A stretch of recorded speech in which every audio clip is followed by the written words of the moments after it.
Hello guys, welcome to Dr. Science. So today we are going to talk about classical versus alternative pathway of macrophages. So please watch my previous episodes to understand this concept. So I'll just give a brief explanation of what is going on. So here are the CD4 positive T cells. What are the CD4 positive T cells?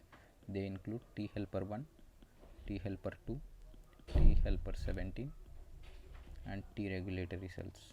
So these are the CD4 positive T cells. So suppose here is a dendritic cell. Wait a second. So suppose here is a dendritic cell and this dendritic cell is activated. So what they will do? They will activate the T cells, right? They will activate the T cells. Once these T cells are activated, they will release certain cytokines. So suppose T helper 1, they will release interferon gamma. And what is the function of this interferon gamma? They will go and activate the macrophages, which are M1 macrophages. Here is a M1 macrophage.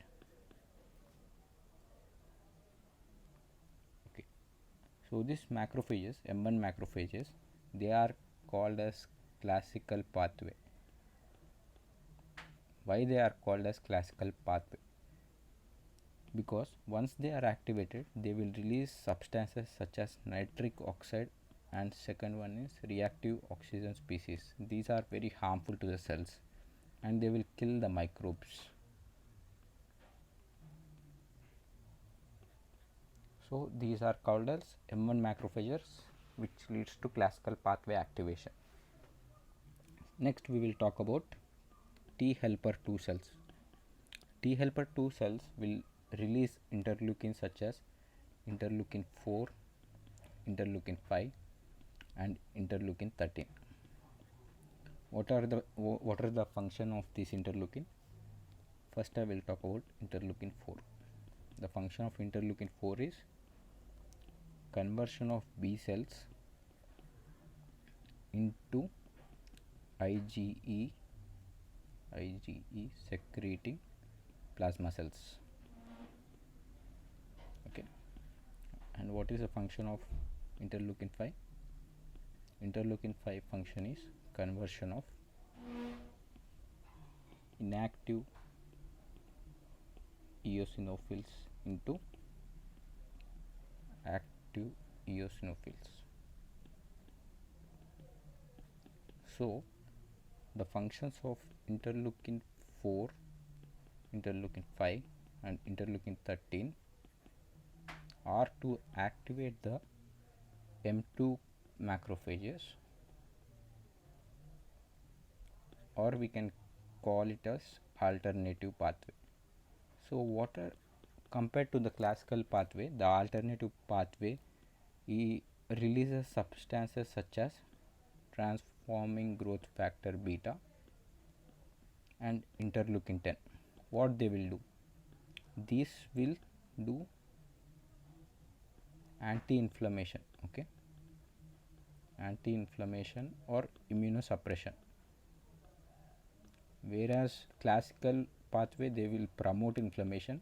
These are anti-inflammation, or this will promote anti-inflammation or do immunosuppression. So now we will take a look at the cycle of what is going on. So here is the classical activated pathway. So as you can see, interferon gamma comes from T helper 1 cells. So they are positive. It means they are activating these classically M1 macrophages, and once M1 macrophages are activated, they release reactive oxygen species and nitric oxide. These are the lysosomal enzymes, and there will be increased phagocytosis or killing of bacteria and fungi, and these promote inflammation. Okay. Whereas you can see T helper 2 cells will release cytokines such as interleukin 4, 5, interleukin 5 and interleukin 13, and this will promote the alternative pathway, which are the M2 macrophages, and there will be transforming TGF beta and interleukin 10, which have anti-inflammatory effect. tissue repair and fibrosis. Why there is tissue repair and fibrosis? Because interleukin 10 and transforming growth factor beta, they will cause increase in fibroblasts and increase in angiogenesis. So that was about classical versus alternative pathway of macrophages. Thank you.